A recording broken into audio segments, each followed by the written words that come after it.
আজ আমরা শুনব এমন এক ভয়ানক গল্প যেখানে স্বর্গ আর নরকের মধ্যে যুদ্ধ চলছিল।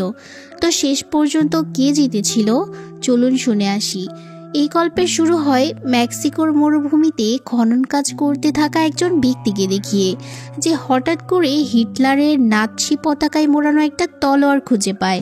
সে তলোয়ারটি ধরতেই একটা অদ্ভুত শক্তি তার শরীরের নিয়ন্ত্রণ নিয়ে নেয়, যার ফলে সে নিজে থেকেই হাঁটতে শুরু করে। সে যখন রাস্তা পার হওয়ার জন্য এগিয়ে যাচ্ছিল, তখনই খুব দ্রুত গতির একটা গাড়ি তাকে ধাক্কা মারে। এই দুর্ঘটনায় গাড়িটি সম্পূর্ণ ধ্বংস হয়ে যায়, কিন্তু সেই ব্যক্তির হাতে শুধু একটা অদ্ভুত চিহ্ন দেখা যায়। সে তৎক্ষণাৎ সেখান থেকে চলে যায়, যেন কিছুই ঘটেনি। এরপর সিন শিফট হয় লস অ্যাঞ্জেলেস শহরকে দেখিয়ে, যেখানে একজন মহিলা তার মেয়ের ঘরের দরজা খুলে অবাক হয়ে যায়, কারণ সে দেখে তার মেয়ে ডাইনিদের মতো ছাদের উপর দিয়ে হাঁটছে। এটা দেখেই সেই পরিবার সাহায্যের জন্য ফাদার হেনসিকে ডাকে, কিন্তু হেনসির কাছে এই সমস্যা ঠিক করার মতো কোনো ক্ষমতাই ছিল না। তাই সে জন কনস্ট্যান্টাইন নামের একজন ব্যক্তিকে ডেকে আনে, যে ভূতার আত্মা তাড়ানোর কাজে খুবই দক্ষ ছিল। পাশাপাশি জন ধূমপানের অভ্যাসেও খুব আসক্ত ছিল। জন যখন সেই মেয়েটির ঘরে পৌঁছায়, তখন সে সঙ্গে সঙ্গেই জানালার পর্দা সরিয়ে দেয়, যাতে সূর্যের আলো ভেতরে আসতে পারে। কিন্তু এতে বিছানায় বেঁধে রাখা মেয়েটি প্রচণ্ড যন্ত্রণায় ছটফট করতে থাকে। এরপর জন সেই মেয়েটির কপালে জোরে একটা গরম তাবিজ চেপে ধরে, যার ফলে মেয়েটি তীব্র চিৎকার করতে থাকে। জন সেই তাবিজের সঙ্গে কিছু মন্ত্রও পড়ছিল। তখনই হঠাৎ মেয়েটি একদম শান্ত হয়ে যায়। ঠিক পরের মুহূর্তেই একটা অদ্ভুত আকৃতির অবয়ব আচমকা জনের উপর হামলা করার চেষ্টা করে, কিন্তু জন তাকে জোরে ঘুষি মেরে ফেরত পাঠিয়ে দেয়। এরপর জন পরিবারটির কাছে একটা আয়না চায়। আয়নাটি সে মেয়েটির ঠিক উপরে ঝুলিয়ে রাখে। তারপর সে জানালা ভেঙে ফেলে। এতক্ষণ বাইরে দাঁড়িয়ে থাকা জনের একজন সঙ্গী, যার নাম ছিল চেজ, তাকে জন গাড়িটি পিছনের দিকে নিয়ে যেতে বলে। এদিকে আয়নাটি দড়ি দিয়ে বাঁধার পর সেখানে উপস্থিত সবাইকে জন সতর্ক করে বলে, কেউ যেন ভুলেও মেয়েটির দিকে না তাকায়। কিন্তু তার সতর্কবার্তা উপেক্ষা করে এক ব্যক্তি মেয়েটির দিকে তাকিয়ে ফেলে, আর সঙ্গে সঙ্গেই তার চুল সাদা হয়ে যায়। এদিকে জনের জন্য মেয়েটিকে নিয়ন্ত্রণে রাখা খুব কঠিন হয়ে পড়ছিল। তাই সে মেয়েটির ভেতরে থাকা আত্মাটিকে আয়নার দিকে তাকাতে বাধ্য করে। এতে আত্মাটি দেহ ছেড়ে বেরিয়ে এসে আয়নার মধ্যে বন্দী হয়ে যায়। যখন সেই দানব আয়না থেকে বের হওয়ার চেষ্টা করছিল, তখন জন দড়ি টেনে আয়নাটিকে সোজা নিচে দাঁড়িয়ে থাকা গাড়ির উপর ফেলে দেয়। ফলে আয়নাটা হাজার টুকরো হয়ে ভেঙে যায়। সেই জায়গা থেকে বের হওয়ার সময় জনের চোখ পড়ে যীশু খ্রিস্টকে হত্যার জন্য ব্যবহৃত ঐতিহাসিক তলোয়ারের একটা পেইন্টিংয়ের দিকে। কোনো কিছু না ভেবে সে পেইন্টিংটা নিজের কাছে রেখে দেয়। তবে সে বুঝতে পারেনি ফিরে আসার সময় একজন লোক সিঁড়ির উপর থেকে তাকে দেখছিল, যার হাতে একটা টাকার কয়েন ঘুরছিল। এদিকে জন ভাবছিল যে ওই মেয়েটির শরীর থেকে সেই অশুভ আত্মাকে বের করা তার জন্য সত্যি কতটা কঠিন ছিল। আর তাই তার সন্দেহ হচ্ছিল হয়তো সামনে বড় কোনো অঘটন ঘটতে চলেছে। সেই রাতেই অ্যাঞ্জেলা নামের একজন গোয়েন্দার চোখ একটা হাসপাতালের বিছানায় খোলে। চোখ খুলতেই হঠাৎ সে ইজাবেল নামটি শুনতে পায়। সেই আওয়াজ অনুসরণ করতে করতে সে হাসপাতালের ছাদে পৌঁছে যায়। সেখানে গিয়ে সে নিজের ব্যান্ডেজ খুলে হাসপাতালের ছাদ থেকে নিচে ঝাঁপিয়ে পড়ে। ঠিক সেই মুহূর্তে অ্যাঞ্জেলার ঘুম আবার ভেঙে যায়, আর সে বুঝতে পারে এটা শুধুই একটা ভয়ঙ্কর স্বপ্ন ছিল। পরদিন সকালে অ্যাঞ্জেলাকে হাসপাতালে একটা কেস তদন্তের জন্য ডাকা হয়, যেখানে গিয়ে সে জানতে পারে সে যেই স্বপ্নটা দেখেছিল সেটা আসলে তার যমজ বোনের ছিল, যার সঙ্গে আগের রাতেই তার স্বপ্নে দেখা একই ঘটনা ঘটেছে। ইজাবেলকে মানসিক রোগী হিসেবে হাসপাতালে ভর্তি করা হয়েছিল, কিন্তু অ্যাঞ্জেলার বিশ্বাস ছিল তার বোনের সঙ্গে নিশ্চয়ই কোনো না কোনো অন্যায় হয়েছে। অন্যদিকে ঠিক সেই সময়ই মেক্সিকোতে সেই ব্যক্তি যে হিটলারের তলোয়ারটি পেয়েছিল, সে বিশাল এক লাফ দিয়ে সীমান্ত পার করে ফেলে। সেই ব্যক্তির পা মাটিতে পড়ার সঙ্গে সঙ্গেই আশেপাশের সমস্ত প্রাণী মারা যেতে থাকে। এদিকে জন হঠাৎ করেই রক্তবমি করতে শুরু করে দেয়। যখন সে ডাক্তারের কাছে যায়, তখন জানতে পারে তার ধূমপানের আসক্তির কারণে এখন তা ফুসফুসে ক্যান্সারের রূপ নিয়েছে। হয়তো তার হাতে আর খুব বেশি সময়ও নেই। কিছুক্ষণ পর তার বন্ধু বিমন তার সঙ্গে দেখা করতে আসে, যে জনের মিশনের জন্য কিছু অতিপ্রাকৃত অস্ত্র এনেছিল, যার মধ্যে একটা বিশেষ বন্দুকও ছিল। এই বন্দুক থেকে ড্রাগনের নিঃশ্বাসের মতো আগুন বের হতো। তাদের কথাবার্তার সময় জন বিমনকে সেই পিশাচের কথা জানায়, যে মানুষের ভেতর প্রবেশ করার চেষ্টা করছিল, কিন্তু এটা সম্ভব নয়, কারণ পিশাচ কেবল রূপ বদলাতে পারে, মানুষের দেহ দখল করতে পারে না। তাই বিমন বলে, আমি এটা নিয়ে আরো খোঁজ খবর নিচ্ছি। এরপর জন একটা গির্জায় যায়, যেখানে তার অ্যাঞ্জেলার সঙ্গে দেখা হয়। অ্যাঞ্জেলা সেখানে এসেছিল পুরোহিতের সঙ্গে কথা বলতে, কারণ অ্যাঞ্জেলা চেয়েছিল তার বোন ইজাবেলের শেষকৃত্য ক্যাথলিক রীতিতে হোক। কিন্তু পুরোহিত জানান যে এটা সম্ভব নয়, কারণ ইজাবেল নিজেই নিজের মৃত্যুকে বেছে নিয়েছিল, মানে সে আত্মহত্যা করেছে, যা ক্যাথলিক মতে এক ধরনের চরম পাপ। এই জন্য ইজাবেলের শেষকৃত্য ক্যাথলিক মতে সম্ভব না। ঠিক সেই মুহূর্তে জনের নজর গ্যাব্রিয়েলের দিকে পড়ে। গ্যাব্রিয়েল ছিল অর্ধেক মানুষ আর অর্ধেক দেব। তাকে কেবল বিশেষ ক্ষমতা সম্পন্ন ব্যক্তিরাই দেখতে পেত। জন গ্যাব্রিয়েলকে বলে, ঈশ্বরের সঙ্গে একটু কথা বলো, আমার জীবনটা একটু বাড়িয়ে দাও। কিন্তু গ্যাব্রিয়েল এটাকে একেবারে মজার ছলে উড়িয়ে দেয় আর বলে, তোমাকে নরকে যেতেই হবে, আজ যাও বা 5 বছর পরে যাও, তাতে কিছু যায় আসে না। জন তখন যুক্তি দেয়, আমি তো নিজের পাপ মোচনের জন্য কত রাক্ষসকে নরকে পাঠিয়েছি, ঈশ্বর কি আমার এই ভালো কাজগুলো দেখবেন না? এরপর সে হতাশ হয়ে বলে, তোমরা খুবই অকাজের দেবদূত। কিন্তু গ্যাব্রিয়েল উত্তর দেয়, তুমি যদি সত্যি স্বর্গে যেতে চাও, তাহলে তোমার আত্মা ঈশ্বরকে সমর্পণ করতে হবে, কারণ তুমি এই আত্মাগুলোকে শুধু নিজের স্বার্থের জন্যই নরকে পাঠিয়েছ। ওদিকে হেন্সি সংবাদপত্রের উপর হাত বুলিয়ে সেটির তদন্ত করছিল। ঠিক তখনই তার নজর ইজাবেলের মৃত্যুর খবরের দিকে যায়। সে সেই খবরের উপর হাত রাখতেই কিছু একটা অদ্ভুত অনুভব করে। একই সময়ে অ্যাঞ্জেলা ইজাবেলের মৃত্যুর ভিডিও দেখছিল, যেখানে সে স্পষ্টভাবে ইজাবেলের মুখ থেকে জন নামটি উচ্চারিত হতে শুনতে পায়। ঠিক তখনই হঠাৎ তার বাড়ির সব ফোন একসঙ্গে বেজে ওঠে, কিন্তু ফোন ধরার পরও অন্য পাশ থেকে কোনো আওয়াজ আসে না। এদিকে জন হঠাৎ রাস্তার মাঝখানে প্রচণ্ড অসুস্থ বোধ করতে শুরু করে। সঙ্গে সঙ্গে সে মাটিতে পড়ে যায়। তখনই তার হাতের কাছে একটা পোকা আসে, আর ঠিক পরের মুহূর্তেই সেই পোকাগুলো একত্র হয়ে এক বিশাল দানবের রূপ নেয় আর জনের উপর আক্রমণ করে দেয়।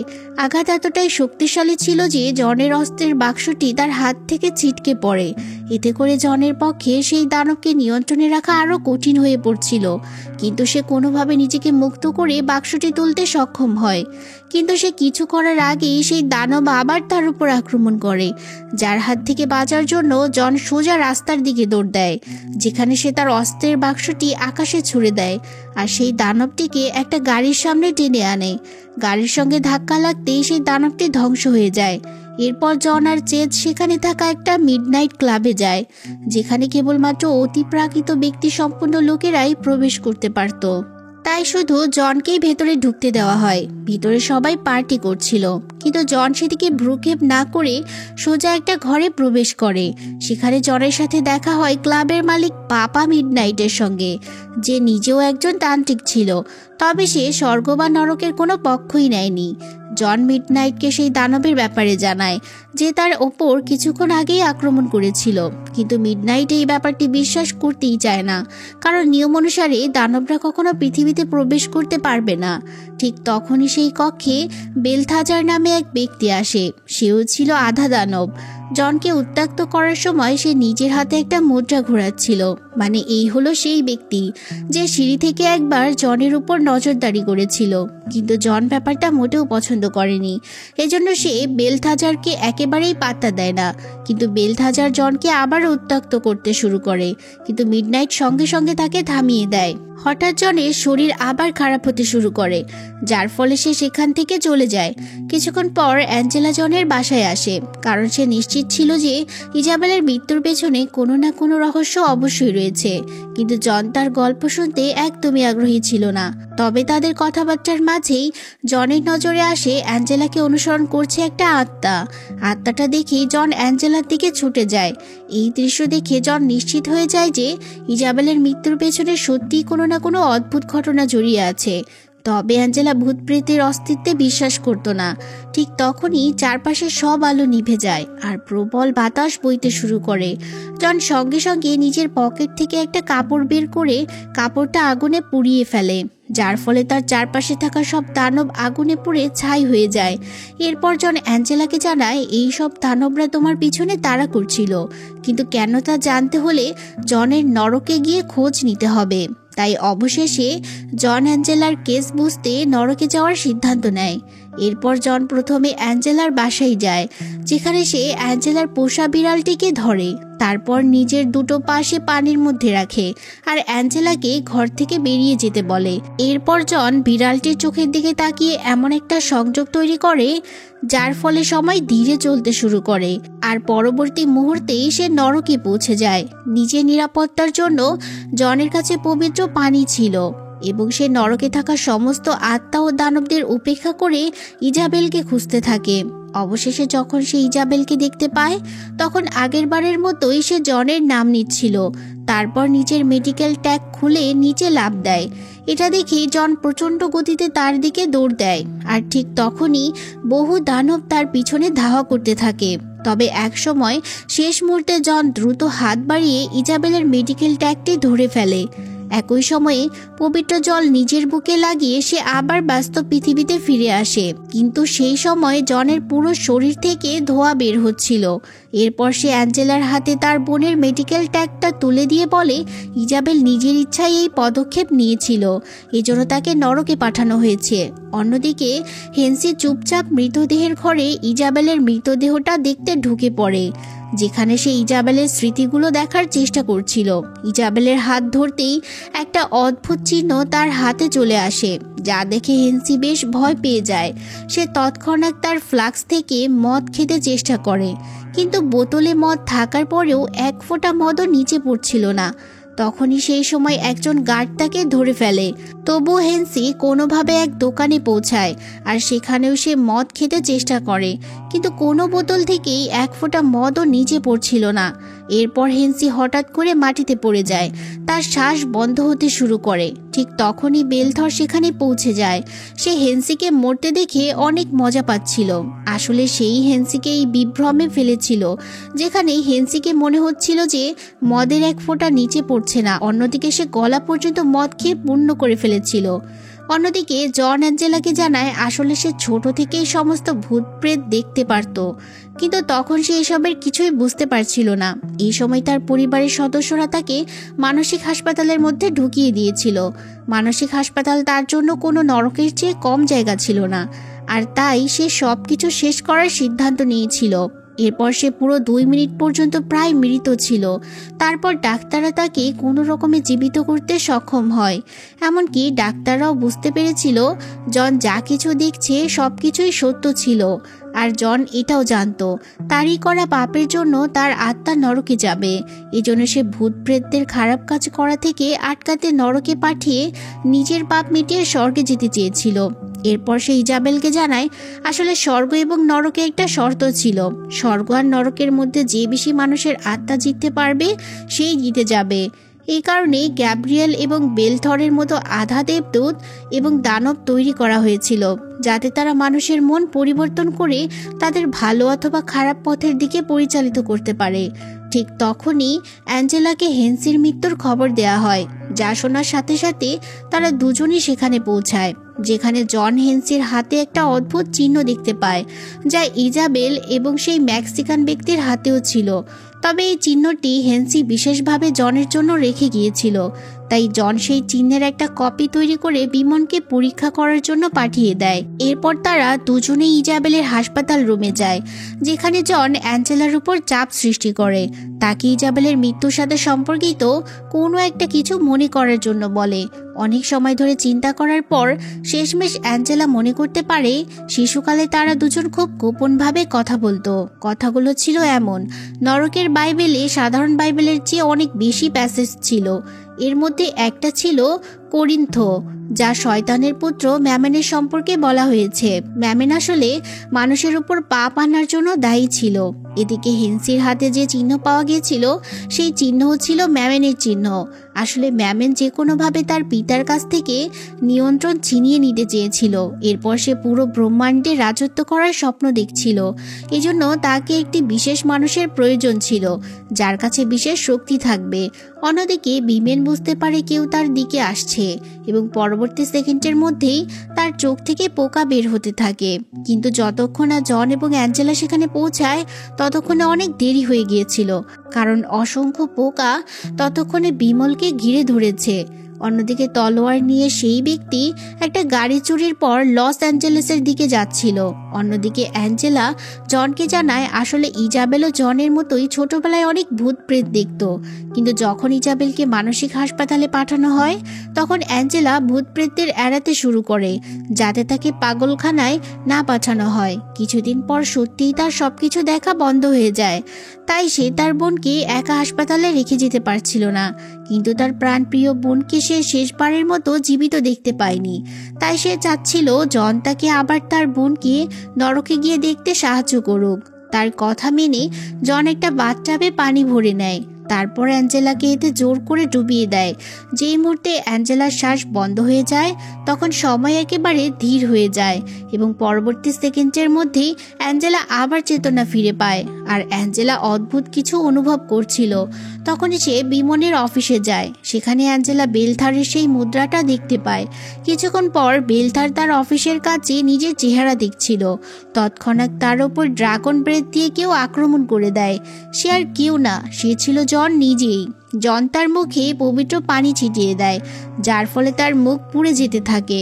এরপর তাদের মধ্যে লড়াই শুরু হয়ে যায়, কিন্তু জন কোনো রকমে বেলথারকে নিচে ফেলে তার ওপর বসে যায় এবং তারপর সে বাইবেল বের করে বেলথারকে হুমকি দিতে থাকে। এই দেখে ভয় পেয়ে বেলথার তাকে জানায় আসলে ম্যামেনকে পৃথিবীতে আসার জন্য স্পিয়ার অফ ডেস্টিনি প্রয়োজন। তখন অ্যাঞ্জেলাও সেখানে চলে আসে। তাকে দেখে বেলথার হাসতে থাকে। সে জানায় তাদের আসল লক্ষ্য ছিল অ্যাঞ্জেলা, যাকে জন নিজেই ঈশ্বরের কাছ থেকে ড্রাগনের শ্বাস সহ একটা গুলি ছুঁড়েছিল। বাইরে বের হওয়ার সময় অ্যাঞ্জেলা বুঝতে পারে ইজাবেল আসলে পৃথিবীকে বাঁচানোর জন্য নিজের জীবন উৎসর্গ করেছিল, যাতে রাক্ষসরা তাকে ব্যবহার করে ম্যামেনকে ডেকে না আনতে পারে। তাছাড়া তার মৃত্যুর পর এরা অ্যাঞ্জেলাকে ব্যবহার করে ম্যামেনকে পৃথিবীতে আনতে চাইছিল। ঠিক তখনই তার মধ্যে কিছু অদ্ভুত অনুভব হয় এবং হঠাৎ করে কিছু একটা তাকে অসংখ্য দেয়াল ভেঙে দূরে ঠেলে নিয়ে যেতে থাকে। জন তার পিছন পিছন যাওয়ার চেষ্টা করে, কিন্তু ততক্ষণে অ্যাঞ্জেলা আকাশে অনেক দূরে চলে গিয়েছিল। তাই জন দ্রুত ক্লাবে গিয়ে একটা চেয়ার দাবি করে, কিন্তু মিডনাইট তাকে থামানোর জন্য জাদু ব্যবহার করে। এরপর জন যন্ত্রণায় চিৎকার করে মিডনাইটকে জানায় এখন আর কেউ নিয়ম মেনে চলছে না। এই কথা শুনে মিডনাইট তাকে সাহায্য করতে রাজি হয়ে যায়। এরপর তারা একটা আর্টিফ্যাক্ট স্টোরে যায়, যেখানে তারা মৃত্যুদণ্ডে ব্যবহৃত চেয়ারে বসে। জন তার পা ভিজিয়ে রেখেছিল। তারপর মিডনাইট তাকে একটা বৈদ্যুতিক শক দেয়। এই শকটি পাওয়ার পর জন সবকিছু দেখতে পায়, যেমন সে দেখে কিভাবে সেই ব্যক্তি স্পিয়ার অফ ডেস্টিনি নিয়ে হাসপাতালের দিকে যাচ্ছিল, যেখানে অনেক মানুষ আর রাক্ষসরা আগে থেকেই একত্রিত হয়েছিল। হাসপাতালের মধ্যে একটা রাক্ষস জনের উপর আক্রমণ করার চেষ্টা করলেও ততক্ষণে মিডনাইট তার জাদু দিয়ে তাকে সরিয়ে দেয়। এরপর চেস কিছু বিশেষ গুলি তৈরি করে নেয়। তারপর সে জনকে তার অসাধারণ পরিকল্পনা দিয়ে অবাক করে দেয়। অন্যদিকে অ্যাঞ্জেলাকে হাসপাতালের পুলে ফেলে দেওয়া হয়েছিল। সেখানে তার মুখোমুখি হয়েছিল সেই মেক্সিকান ব্যক্তি। অ্যাঞ্জেলা তৎক্ষণাৎ তার উপর গুলি চালাতে শুরু করে, কিন্তু গুলির কোনো প্রভাবই লোকটির উপর পড়ছিল না, বরং সেই ব্যক্তি অ্যাঞ্জেলাকে পুলে ডুবাতে শুরু করে। ততক্ষণে জন আর চেসও হাসপাতালে পৌঁছে গিয়েছিল। চেস ততক্ষণে পানি ভর্তি ট্যাঙ্কে পবিত্র সেই পানি আর ক্রুসের চিহ্ন রেখে দেয়। এরপর জন সেই কক্ষে গিয়েছিল যেখানে সমস্ত রাক্ষসরা একসাথে ছিল। জন ফায়ার অ্যালার্মের কাছে আগুন লাগিয়ে তা অ্যাক্টিভেট করে দেয়, যার ফলে সমস্ত রাক্ষসের ওপর পবিত্র পানি পড়তে শুরু করে আর তারা দুর্বল হয়ে যায়। এই সুযোগ নিয়ে জন তাদের উপর গুলি চালিয়ে দেয়, কিন্তু কিছুক্ষণের মধ্যেই তার গুলি শেষ হয়ে যায়। চেস তাকে সাহায্য করতে এগিয়ে আসে। এরপর তারা অ্যাঞ্জেলাকে খুঁজতে থাকে। ঠিক তখনই সেই মেক্সিকান ব্যক্তি অ্যাঞ্জেলাকে পানিতে ডুবিয়ে দিচ্ছিল। যখনই অ্যাঞ্জেলা নরকে পৌঁছায় তার দেখা হয় শয়তানের পুত্র ম্যামেনের সঙ্গে। সে অ্যাঞ্জেলাকে কাছে ডাকছিল। অন্যদিকে যখন জন এবং চেস পুলের কাছে পৌঁছায় তারা সেখানে সেই মেক্সিকান ব্যক্তির লাশ দেখতে পায়। তারপর জনের চোখ পড়ে অ্যাঞ্জেলার উপর। অ্যাঞ্জেলা তখন পুরোপুরি অন্য কারো অধীনে ছিল, অর্থাৎ ম্যামেনের অধীনে। কিন্তু এই সব কিছুর পরও জন তাকে মারতে চাচ্ছিল না। এখন জন অ্যাঞ্জেলাকে ঠিক করার জন্য মন্ত্র পড়তে শুরু করে, কিন্তু অ্যাঞ্জেলাই সেই মুহূর্তে তাকেও পানিতে ডুবানোর চেষ্টা করছিল। কিন্তু ঠিক সেই সময়ের মধ্যে চেস মাঝখানে এসে যায়। এরপর জন এবং চেস অ্যাঞ্জেলাকে পুল থেকে তুলে মাটিতে শুইয়ে দেয়। জনের মন্ত্র ধীরে ধীরে কাজ করছিল, কিন্তু ম্যামেন এখন অ্যাঞ্জেলার পেট থেকে বের হয়ে পৃথিবীতে আসার চেষ্টা করে। এরপর জন এবং চেস একসাথে মন্ত্র পড়া শুরু করে। সবকিছুর পরে তাদের মনে হচ্ছিল হয়তো ম্যামেন অদৃশ্য হয়ে গিয়েছে, কিন্তু পরবর্তী মুহূর্তে হঠাৎ কেউ চেসকে তুলে ছাদে ছুঁড়ে ফেলে, যার ফলে তার সঙ্গে সঙ্গে মৃত্যু হয়ে যায়। প্রিয় বন্ধু চেজের মৃত্যুতে জন খুব রেগে যায়। সে নিজের 2 হাত একত্র করে একটা মন্ত্র পড়তে শুরু করে, যার ফলে সেখানে উপস্থিত সমস্ত শক্তি বের হয়ে আসতে বাধ্য হয়। কিন্তু তার মন্ত্র পড়ার পর জনের মুখোমুখি হয় গ্যাব্রিয়েল। গ্যাব্রিয়েল তাকে জানায় আসলে সে ম্যামেনকে জীবিত করতে সাহায্য করতে চাচ্ছিল, কারণ তার মতে কোনো পাপী তার পাপের প্রায়শ্চিত্ত করে স্বর্গে যেতে চায়, এবং এজন্যই সে ম্যামেনকে জীবিত করে পৃথিবীতে পাপ বাড়াতে চেয়েছিল, যাতে শুধুমাত্র কিছু সংখ্যক লোক স্বর্গে যেতে পারে। এরপর গ্যাব্রিয়েল জনকে উঠিয়ে দূরে ফেলে দেয়, আর সে নিজে নিজে ম্যামেনকে জীবিত করতে চেষ্টা করে। অন্যদিকে জন ঈশ্বরের কাছে প্রার্থনা করতে করতে সাহায্য চাইছিল। হঠাৎ সময় থেমে যায়, আর জনের সঙ্গে দেখা করতে দেব লুসিফার সেখানে উপস্থিত হয়, কারণ জন একমাত্র এমন আত্মা ছিল যাকে লুসিফার নিজে এসে নরক বা স্বর্গে নিয়ে যেতে পারত। জনের কাছ থেকে প্রশ্ন করেই সে গ্যাব্রিয়েলের পরিকল্পনার ব্যাপারে জানতে পারে। যখন সে দরজা ভেঙে গ্যাব্রিয়েলকে দেখতে পায়, তখন তার জনের কথাই বিশ্বাস হয়। এরপর সে তৎক্ষণাৎ অ্যাঞ্জেলাকে তুলে নেয়, যেন সময় আবার শুরু হলে গ্যাব্রিয়েলের তলোয়ার সোজা মাটিতে গড়িয়ে পড়বে। অন্যদিকে এখন লুসিফার ম্যামেন দ্বারা শাসিত অ্যাঞ্জেলাকে ধরেছিল, আর তাকে মনে করিয়ে দিয়েছিল যে আসলে এই পৃথিবীটা হলো তার। এটা শুনে গ্যাব্রিয়েল লুসিফারের উপর আক্রমণ করার চেষ্টা করেছিল, কিন্তু এখন তার কাছে কোনো শক্তিই ছিল না, কারণ ঈশ্বর তাকে ছেড়ে দিয়েছিলেন। এরপর লুসিফার আবার ম্যামেনকে নরকে পাঠিয়ে দেয়, আর গ্যাব্রিয়েলের পাখি পুড়িয়ে তাকে পুলে ফেলে দেয়। এরপর লুসিফার জনকে প্রশ্ন করে যে সে কি ম্যামেনের খবর দেওয়ার জন্য পুরস্কার হিসেবে তার জীবন বাড়াতে চায় কিনা, যার জবাবে জন বলে আমার জীবন বাড়ানোর দরকার নেই, শুধু ইজাবেলের আত্মাকে স্বর্গে পাঠিয়ে দাও। যা মেনে নিয়ে লুসিফার একটা মন্ত্র উচ্চারণ করে ইজাবেলের আত্মাকে স্বর্গে পাঠিয়ে দেয়। এরপর লুসিফার জনকে সঙ্গে নিয়ে যাওয়ার জন্য প্রস্তুত হয়, কিন্তু ঠিক যখন সে জনকে টানতে শুরু করে, তখন হঠাৎ কিছু একটা তাকে থামিয়ে দেয়। লুসিফার বুঝতে পারে যে তার সৎ কাজগুলোর কারণে জন এখন নরকে যাওয়ার যোগ্য নয়, এবং হঠাৎ করে জনের আত্মা স্বর্গের দিকে উঠতে শুরু করে। কিন্তু লুসিফার তার প্রিয় আত্মাকে এত সহজে তো যেতে দিতে পারে না, তাই সে জনের ফুসফুসে হাত ঢুকিয়ে তার ক্যান্সার বের করে নিয়ে আসে, এবং তাকে আরও কিছু সময়ের জন্য জীবন উপহার দেয়। এরপর জন সেই তলোয়ারটি তুলে নিয়ে অ্যাঞ্জেলার খোঁজ করতে থাকে। অ্যাঞ্জেলা তখন পুরোপুরি সুস্থ হয়ে উঠেছিল। অন্যদিকে গ্যাব্রিয়েলও বেঁচে ছিল, কিন্তু এখন সে একজন সাধারণ মানুষে পরিণত হয়ে গিয়েছে। জনের মতে তার জন্য সবচেয়ে বড় শাস্তি ছিল গ্যাব্রিয়েলের বেঁচে থাকাটা। এরপর জন অ্যাঞ্জেলাকে সেই তলোয়ারটি দিয়ে বলে পৃথিবীতে যেন সে নিজের নিরাপত্তা নিশ্চিত করে। কয়েকদিন পরে জন চেজের কবরের কাছে যায়। চেজের কবর স্পর্শ করতেই চেজ একজন দেবদূতে পরিণত হয়, যার অর্থ হলো সে স্বর্গে জায়গা পেয়েছে। আর এই স্বর্গ নরকের লড়াইয়ের গল্পটাও এখানেই শেষ হয়ে যায়। তো ভিডিওটি ভালো লেগে থাকলে একটা লাইক করে দিতে পারেন। দেখা হবে পরের ভিডিও দিয়ে। আল্লাহ হাফিজ।